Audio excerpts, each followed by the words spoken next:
안녕하세요. 경제적 자유를 꿈꾸는 삼전 장기 투자를 하는 삼전 불패입니다.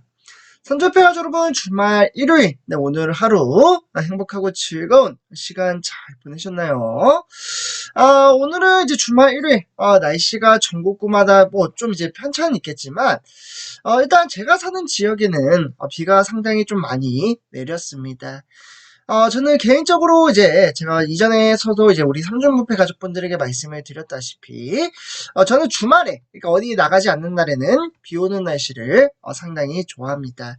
집에서 따뜻한 차를 한 잔 마시며 빗소리를 들으면 뭔가 마음이 좀 편안해진다라고 해야 될까요? 혹시나 우리 삼중부패 가족분들은 이 비 오는 날씨 어떻게 좀 생각을 하시나요?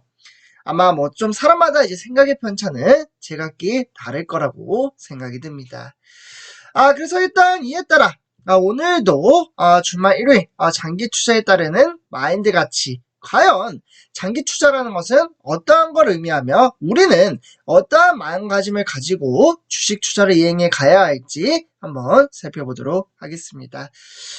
그래서 어차피 우리는 돈을 만드는 그러한 인플루언스 팀이 참으로 중요하다고 볼 수가 있겠고, 그에 따라 바로 성공적인 주식 투자, 정말 노후에 그 누구보다 편안하고 정말 안락한 삶을 일궈낼 수 있을지 한번 살펴보도록 하겠습니다. 그래서 이를 아는 것과 정말 모르는 것은 하늘과 땅 차이라고 말씀을 드릴 수가 있겠고, 정말 아는 것이 힘이라는 말이 있듯이 지금도 절대 늦지 않았습니다. 지금부터 주식 투자를 시작을 한다고 한들 향후 5년, 10년 후에 삶의 질이 달라질 수 있다라고 말씀을 드릴 수가 있겠고, 많은 분들이 아마 느끼실 겁니다. 시간이 지나면 지날수록 금리 인상에 따르는 여파가 정말 무섭게 오름으로써 물가 가치가 정말 빠르게 상승을 하고 있습니다. 뭐 예를 들면 우리 마켓이나 뭐 슈퍼마켓이나 이제 마트 같은 데 이제 가면은 물가가 정말 무섭게 치솟아 올라서 정말 10,000원 한 장 쓰는 것도 정말 빠르게 빠져나가잖아요. 네, 그런 것처럼 이 물가 가치를 따라잡기 위해서는 적은 돈으로부터 시작을 할 수 있는 가장 메리트 있는 나의 자산의 가치, 그 가치를 끌어올릴 수 있는 것은 바로 주식 투자만 한 게 없다라고 저는 말씀을 드릴 수가 있겠습니다. 그래서 이를 갖추고 주식 투자를 하느냐 마느냐에 따라 향방이 달라질 수 있는 만큼 한번 우리 삼종부패 가족분들과 내재적인 가치, 그리고 이번 한 주간의 어떠한 마음가짐과 주식 투자를 이행해 가야 할지 한번 살펴보도록 하겠습니다. 그래서 지금 이제 화면에 보시다시피 물가 지표에 주목을 해야 된다. 그에 따라 긴축 신호시 주가는 하락장으로 이어질 수가 있다라고 말씀을 드릴 수가 있겠습니다. 그래서 일단은 미국의 이 금리 인상이죠. FOMC에 따르는 이 금리 인상 여파가 어떻게 보면은 분기별로 따르면 이제 당분기 이제 조금은 어려워질 수 있긴 하지만 그러면 이번 한 주간의 주식시장은 어떻게 흘러갈지 1번부터 나열해서 좀 간단하게 말씀을 드리도록 하겠습니다. 지금 보시면 이번 주, 그러니까 이제 국내 주식시장은 일단 이제 미국의 소비자 물가 지수이죠. 바로 CPI가 되겠는데요. 이 CPI 결과에 따라 방향이 좌우될 것으로 보여지고 있습니다. 만약에 이 시장의 예상치를 좀 이제 상회하는 그러한 이제 수치가 만약에 나온다면 실제로 연방 준비 제도에 따르는 3월달 여기 보이시죠? 50bp 인상이 기정사실화가 될 것으로 보여지고 있습니다. 그러면 이 빅스텝을 좀 이제 강행한다라는 이야기가 되겠는데요. 그에 따라 물가 상승 압력이 여전히 공존하는 가운데 그렇게 된다면 경기 회복 기대는 약간은 좀 후퇴하는 국면에 진입할 수 있다라고 말씀을 드릴 수가 있겠습니다. 결국에는 이번 주 국내 증시는 중국의 리오프닝, 그러니까 중국의 이제 여파를 좀 받을 것으로 보여지고요. 그에 따라 경기, 부양 기대감에 따른 상승 요인이 있긴 하지만 결국에는 FED 긴축 강화 이제 우려와 결국에는 달러 강세는 하락에 대한 요인으로 작용할 것으로 보여지고 있습니다. 결국은 이러한 주식시장 현황에 따라 코스피 시장은 2350에서 2470의 포인트를 제시했다라고 참고 정도로만 받아주시면 좋을 것 같습니다. 네, 그래서 다음 이제 세계 주요 증시 현황에 대해서 좀 간단하게 한번 좀 살펴보도록 하겠는데요. 확연히 이제 미국의 금리 인상에 따른 여파가 지금 세계 글로벌 시장에 적지 않은 영향을 어디 보면 적지 않은 영향은 아니죠. 상당히 크나큰 영향을 끼치고 있다라고 말씀을 드릴 수가 있겠습니다. 뭐 예를 들면 미국의 다우 산업을 비롯한 나스닥 종합, 그리고 브라질도 1.38% 하락을 했으며 유럽 장세인 영국과 독일 또한 증시는 조금 어렵게 흘러갔다라고 말씀을 드릴 수가 있겠습니다. 그 외에 뭐 아시아 장세도 뭐 볼 필요가 있을 정도로 상당히 많은 크나큰 하락장으로 이어지고 있는 그런 상황이고요. 그에 따라 이제 기술주, 미국의 기술주의 영향도 상당히 많이 받습니다.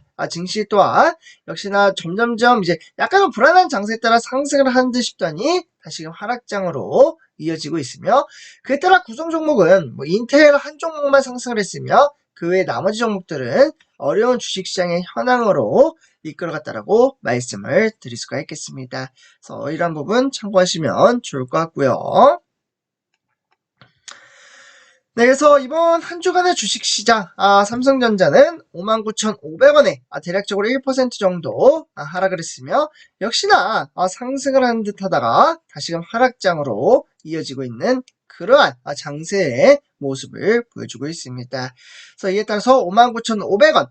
그러면 이에 따라 시간의 단위가 매매는 어떻게 추산되고 있으며 지금 진행이 되고 있는지 한번 살펴보도록 하겠습니다. 지금 삼성전자 보통주 현황에 따라 시간의 단위가 매매를 보시면 59,600원이죠. 그러니까 100원 상승을 했습니다. 그렇기 때문에 종가 대비 59,600원부터 새롭게 시작한다라고 말씀을 드릴 수가 있겠습니다. 이러한 부분은 그냥 참고하시면서 주식 투자하시면 좋을 것 같고요. 네, 그렇기 때문에 결국 삼성전자 우선주 또한 역시 마찬가지입니다. 53,200원에 0.56% 하락을 했으며, 역시나 상승과 하락장이 공존하고 있는 그러한 주식시장으로 이어지고 있습니다. 그러면 이러한 장세 현황에 따라 시간의 단위가 매매는 어떻게 움직이고 있는지 한번 간단하게 살펴보도록 하겠습니다. 지금 보시면 시간의 단위가 매매에 따라서 53,000원, 삼성전자 우선주는 200원 하락을 했습니다. 53,000원 이렇게 추산이 되어 있는데요. 그래서 이러한 주식시장 현황에 따라 일단은 내일부터는 딱 53,000원부터 삼성전자가 스타팅 시작된다라고 말씀을 드릴 수가 있겠습니다. 이러한 부분 그냥 참고하시면서 주식 투자 이행해 가시면 좋을 것 같고요. 그래서 내재적인 가치에 따라 삼성전자 소식, 두 가지 소식을 좀 나눠서 말씀을 간단하게 드리도록 하겠습니다. 일단 보시면 이재용 회장이죠. 얼굴이 알려져 봉사가 쉽지 않다. 그에 따라 외국인 노동자 단체에 기부를 지속적으로 이행해 가고 있습니다. 이재용 회장 좋은 일을 지금 지속적으로 하려고 적극적으로 지금 이행해 가고 있는데, 그래서 이에 따라서 지금 이재용 회장이 이제 이야기하는 것은 익명, 그러니까 이름을 밝히지 않고 앞으로 기부를 지속적으로 하겠다라고 이야기를 했습니다. 이만큼 이재용 회장은 지금 사회 이슈화에 따라 좋은 일도 참으로 많이 현재 진행하고 있다라고 말씀을 드릴 수가 있겠습니다. 그래서 이렇게 첫 번째 소식 전해드리고요. 그래서 다음 두 번째 소식입니다. 넙죽받기엔 껄끄러운 미국의 반도체 보조금. 이 보조금은 이제 재무계획서에 따라 제출을 해야 하고, 미국 안보기관의 요청이 있을 경우 결국에는 반도체 생산 시설에 대한 접근권을 제공해야 한다라는 이슈가 새롭게 나왔습니다. 또한 향후 결국 10년간의 중국 또는 관련 국가들의 반도체 설비를 증설하는 신규 투자도 상당히 제약되어 있다라고 볼 수가 있겠고, 그렇기 때문에 반도체 업계에 따르면 실제로 삼성전자 같은 경우는 독소 조항이 좀 있습니다. 제가 방송에서도 말씀을 드렸다시피 그 독소 조항 무엇인가요? 바로 아마 아시는 분들은 아실 겁니다. 바로 초과이익 공유입니다. 그러니까 수익을 많이 내면 그것을 공유를 해야 되고, 이제 어느 정도 이제 추산에 따라 이익을 냈으면 미국에 돈을 지불해야 된다라는 조건이 있습니다. 도대체 어느 회사가 한 기업이 수익을 내면 그것을 돈을 좀 반 나눠서 지불을 해야 되나 라는 그런 이슈화가 쟁점이 되고 있는데, 참으로 좀 말도 안 되는 이 조항을 조금은 정부 차원으로부터 좀 방어를 해야 되지 않나 라는 개인적인 생각이 들기도 합니다. 그래서 어쨌거나 기업이 이러한 초과이익을 냈는지 여부를 확인하기 위해서는 기업은 재무제표, 그와 더불어 현금 흐름 전망치 이런 것들을 좀 살펴볼 필요가 있다라고 말씀을 드릴 수가 있겠습니다. 그래서 이런 부분 참고하시면서 주식 투자 이행해 가시면 좋을 것 같고요. 우리 3종 목표 가족분들, 오늘도 이렇게 장기 투자에 따르는 이념과 개념을 다지며 사회 이슈화가 되고 있는 부분을 참고하시면서 주식 투자를 이행해 간다면 저는 충분히 성공적인 주식 투자 길로 진입해 나아갈 수 있다고 말씀을 드릴 수가 있겠습니다. 그래서 이렇게 좀 정리를 하도록 하고요. 제 영상이 도움이 되셨다면 구독과 그리고 좋아요 후식 부탁드리겠습니다. 그러면 이번 영상 마치도록 하겠습니다. 감사합니다.